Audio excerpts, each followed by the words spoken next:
Shalom and welcome to Jerusalem Studio. For the U.S., the Middle East is a major arena. It may wish to focus on other theaters, especially China, Taiwan, and Russia, Ukraine, but too much is at stake for it, so totally withdrawing is out of the question, and in times of crisis, it bolsters the reduced presence it maintains in the region. For Europe, on the other hand, if one tries to find a common denominator among dozens of capitals, the Middle East is mostly a nuisance, hopefully, to be pacified, but not having a major impact on European affairs. Is there a bridge between these two approaches, and are there expectations to the general European indifference? Joining us to dissect all of these matters, from the Netherlands, Professor Uri Rosenthal, who formerly served as Minister of Foreign Affairs of the Kingdom of the Netherlands. It's good to see you, Uri. Good to see you. It's always a pleasure indeed. Also joining us from the United States is Professor Russell Berman, who formerly served as a senior advisor at the State Department's Foreign Planning Staff, and currently he's the director of the Middle East and Islamic Worlds Project at the Hoover Institution at Stanford University. It's good to see you, Russell. Good seeing you, Jonathan. It's a pleasure indeed. With me here in the studio, our TV7 editor-at-large, Mr. Amir Oren. Amir, set the stage for us, and if you may, let's start holistically.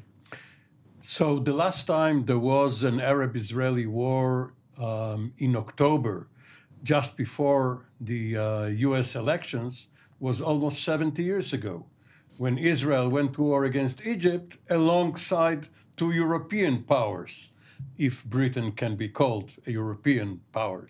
Not a continental one, but nevertheless, of course, it was in cahoots with France as well as with Israel.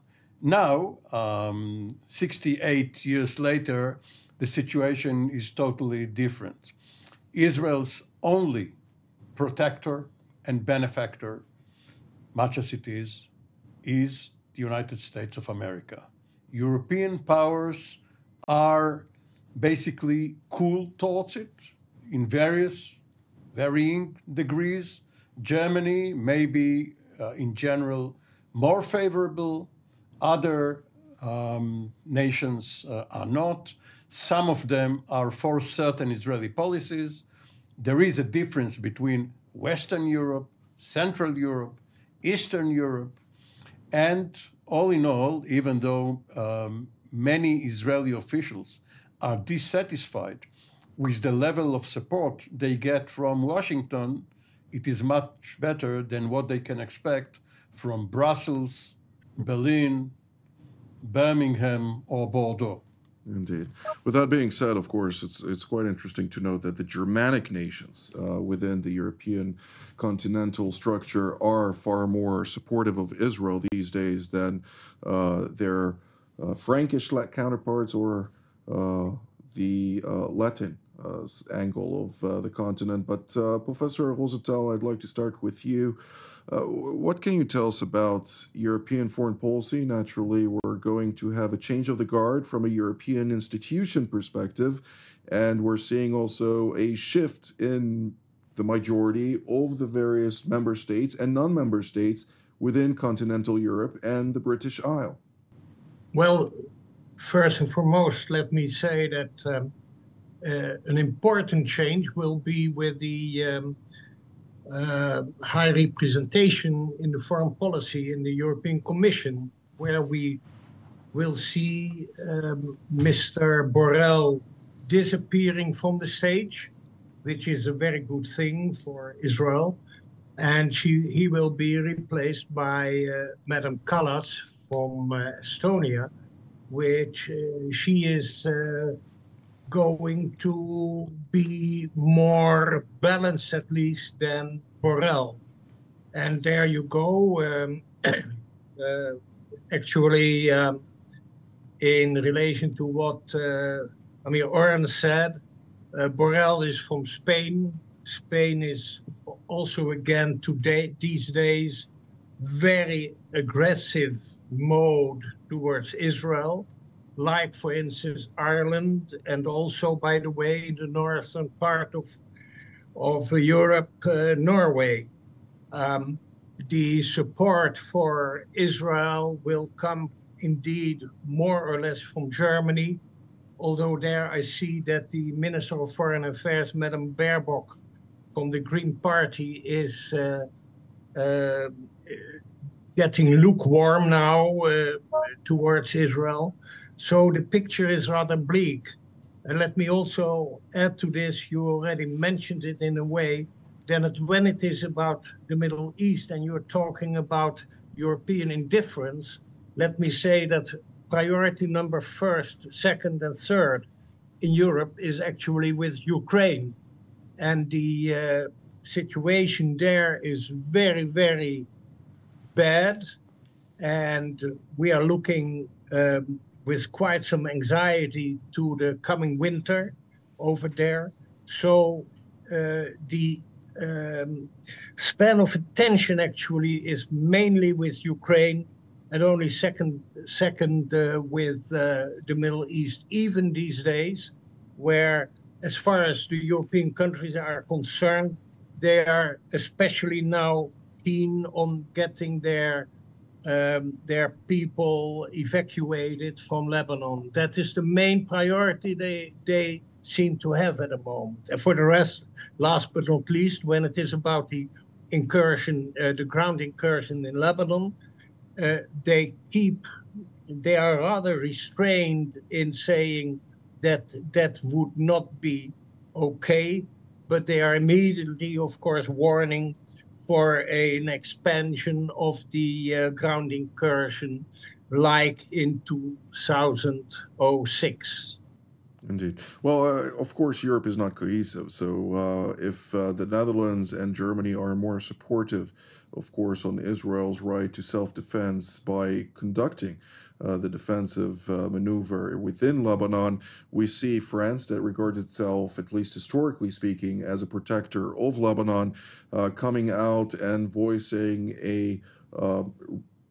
or calling upon Israel to avoid an incursion, sending, of course, Foreign Minister Baron to Beirut to have conversations with the Lebanese elites. Unfortunately, they weren't able to sway Hezbollah to stand down, and therefore we're seeing what we're seeing today. But nonetheless, when we're looking at the across the pond situation, Professor Berman, the United States, obviously, right now has a very important task within the age of strategic power competition. And in nature, strategic power competition is global. Therefore, the Middle East is also a very significant factor thereof. And we're seeing that the various maritime lanes that are so vital for the rules-based order and freedom of navigation and commerce at large, it's being targeted specifically right now in Bab el-Mandeb by the Iranian proxy Ansar Allah, namely the Houthi tribe dominated organization, and they're looking also to potentially expand this into the Horn of Africa and elsewhere. Are you seeing the right measures being currently implemented at a time when we are so near to the finish line ahead of the U.S. election just a month from today? Jonathan, your description is accurate. Let me just add one point with regard to Europe. Europe's significance in all of this is nothing like it was 70 years ago or 170 years ago. Europe has gone through a process of voluntary disarmament and plays no role as a military force in the region. Perhaps an ancillary role, they might, the British, the French, if there were an aerial attack, but Europe is irrelevant as a serious player. What we watch in Europe is some huffing and puffing in the diplomatic world, and what Hubert Védrine says or what Madame Baerbock says, you know, it's interesting, and we Europeanists can ponder it, and why does she shift her position 10 degrees to the right or to the left, but this is really irrelevant to the realpolitik and the military situation in the Middle East. Coming to the United States and the current situation, the United States has been, the Biden administration has been AWOL with regard to the Houthis and the endangerment of the shipping lanes. If the United States' role as as a global power is to maintain the freedom of navigation, particularly in such a vital region, and it has done maybe the minimum or maybe not even the minimum in deterring the Houthis.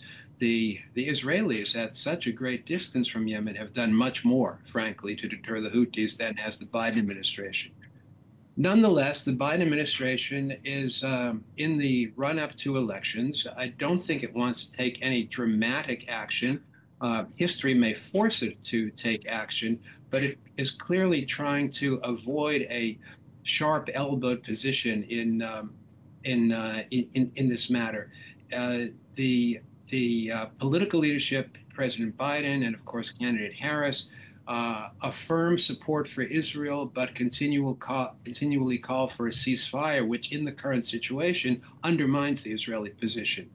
On the other hand, the defense establishment is in effect supportive of Israel and the Lebanon initiative, even though the military leadership rightly maintains a low political profile. Mr. Owen? Well, that's very true.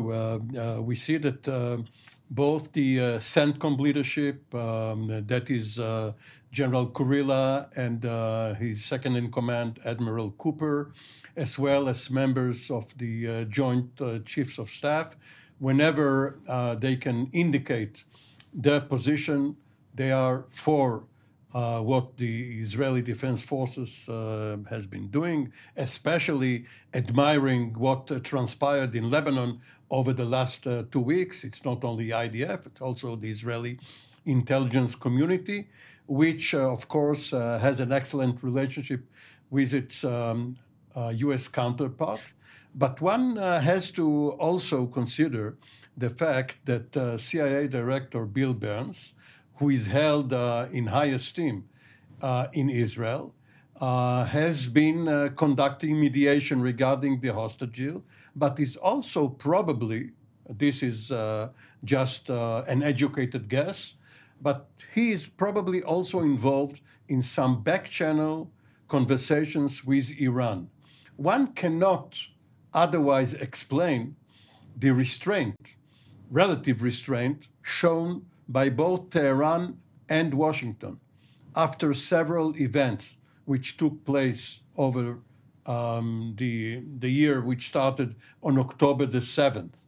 It would be much more than sheer coincidence that these two parties refrained from attacking each other or the Houthis, as was mentioned. Even though, when we're talking about the Iranians, I mean, there is plausible deniability with regard to Iranian involvement when we're talking about Hamas's attack on Israel on October 7th. But we do know that they stood behind the time span in which there was an expectation for a certain action. The eyes of Israel were northward rather than southward in the thinking that the power disparity to the south would not trigger the initial blow from that theater than the northern. This was Israel and its illusions rather than some grand deception. Looked at from outside of Israel, the United States is behind Israel, providing it military aid and diplomatic cover. Of course, we know that it's not always that cohesive, but nevertheless, if you take out Iran and the United States out of the equation, you cannot explain not only what happened in the Middle East over the last year, but more importantly, what did not happen. Indeed. Well, Professor Rosenthal, I don't want to drive back to 1625 when the Netherlands took part in the largest battle of Hormuz at the time on a naval scale. But I'd like to ask, in light of the fact that Europe and the various European nations are required to bolster their strong power, their military capacity to confront the various challenges. You highlighted, of course, the challenge emanating out of Russia, but there are additional challenges, including migration, predominantly from Africa and the Middle East, which does pose a genuine threat to European nations at large and the Western civilization as well. Is Europe rebuilding itself to be able to yet again be, albeit in a secondary role to that of the United States, but be a more significant partner to Realpolitik on the global stage? Well, let me say that with regard to migration, the migration problem in Europe, which is really very, very urgent indeed. The European Parliament elections a couple of months ago showed a quite extensive shift to the right, and that is a favorable situation. That's one. Secondly, when it is about, you were talking about the willingness of the European countries to spend for their defense, for the defense on the global scene, I would say they are lifting, they are actually increasing their defense expenditures, mostly because of on the basis of the pressure coming from their American counterpart. Most of the European countries are now going to 2% of their gross national product for within the context of NATO. But it is true that is not meant to be for the global purposes, but especially in relation to Ukraine.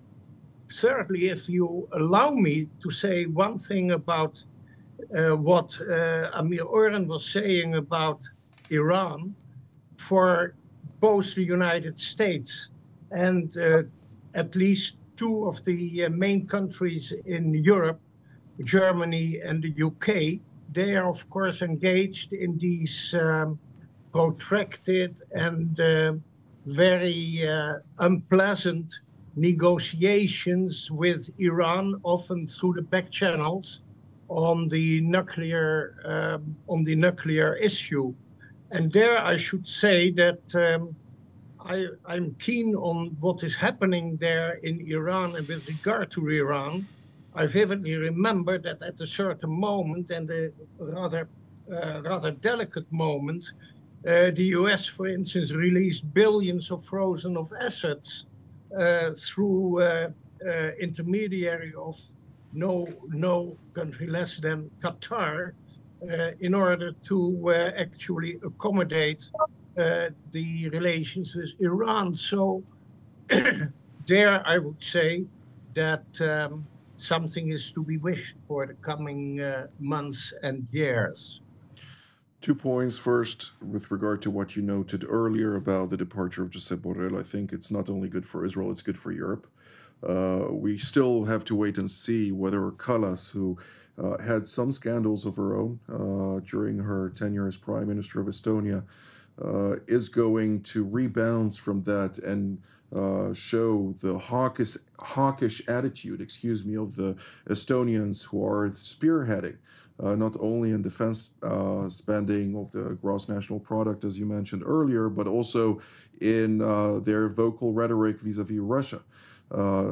The matter related to Germany always surprises me, since when the Russians invaded Germany, of course, a different period, and the atrocities committed by Nazi Germany at the time were horrendous.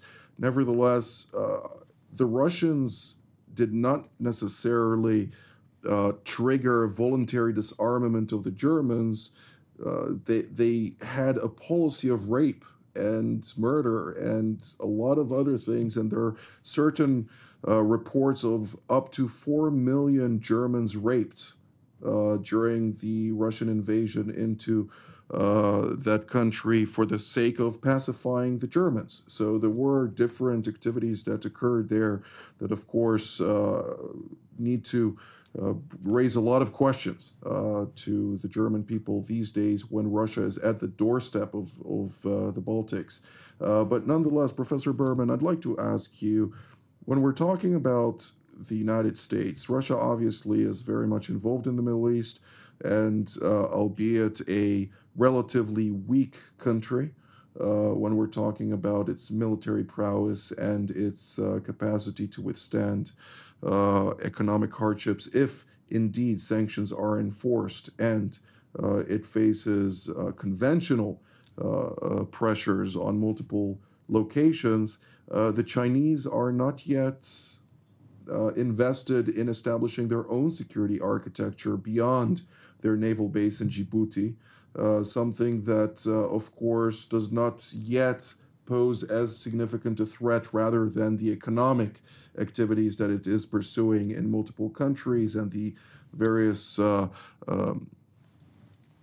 reports of it employing non-conventional methods in order to win various minerals within the various continents at hand.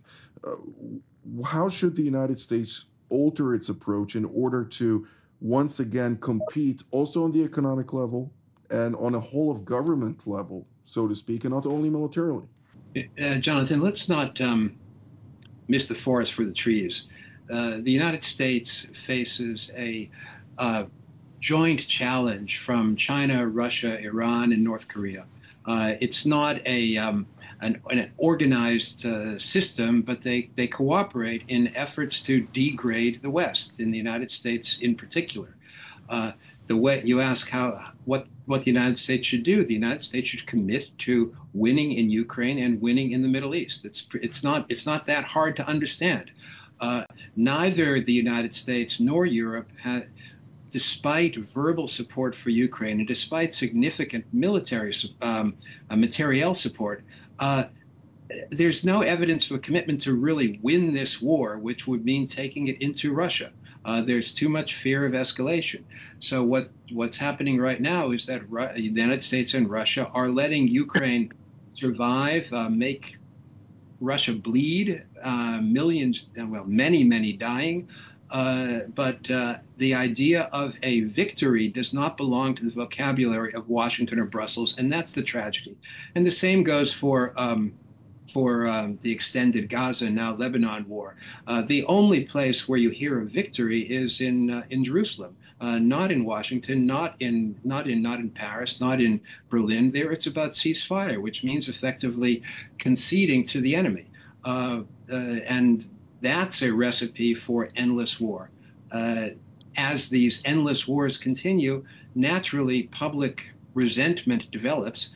And I would attribute some of the recent electoral results in Europe not only to the immigration issue, as Professor Rosenthal has mentioned, but also a disappointment, a war weariness with the fighting in Ukraine. If the Ukraine war had been won a year ago, this would be over. If Brussels continues to drag its feet, if Paris and Berlin talk Zeitenwende but really don't vende anything, Ukraine will lose, thanks to Europe. Mr. Owen? Secretary of State Tony Blinken a few days ago coined the phrase, interests, not individuals. This could, of course, apply to Nasrallah and many other occasions. But, of course, individuals matter. And this is what is going to happen on November the 5th. We will see whether there will be a Harris administration or a Trump administration. And according to either of these two results, whether the Biden administration in the 2.5 months until January 20th will come up with some sudden initiative regarding our own region. So just to note, earlier this week, Jimmy Carter celebrated his 100th birthday. Jimmy Carter should be remembered for his Camp David and the Egyptian-Israeli peace treaty, but also for his passivity when Khomeini took over in Iran, which in hindsight is no less a major event in Middle Eastern history than the peace between Israel and Egypt. It also indicates something interesting. Carter was far superior, intellectually speaking, to Reagan. Ultimately was much more passive and less proactive in many of his activities than Reagan, who was a lot more creative and thinking outside of the box and was managing to reassert U.S. dominance globally. But we have time for one sentence or half a sentence of each. Professor Rosenthal, go ahead. Well, perhaps I could say that today is the first day that for the Mark Rutte as the new Secretary General of NATO. And let me say to you that for Israel, as far as NATO is relevant, that is a good thing. And he is a friend of Israel and will not easily give up on that. And with regard to Russia, let me say that he is very, very straightforward with regard to Russia, because he has, of course, his history with these MH17 disaster calamity in 2014, reinforced, of course, by the invasion of Russia in Ukraine. Professor Berman? These past few weeks have been represent a historical turning point in the Middle East. The myth of invisible Hezbollah has been wiped away like a spider web, and Israel has done much that supports the interests of its own security, but also of the West against our enemies. Absolutely. Well, this is all the time that we have for today. I'd like to thank Professor Berman, Professor Rosenthal, and Mr. Oren for all of your insights. I'd like to thank all of you at home as well. Until our next edition from here in Jerusalem. Shalom.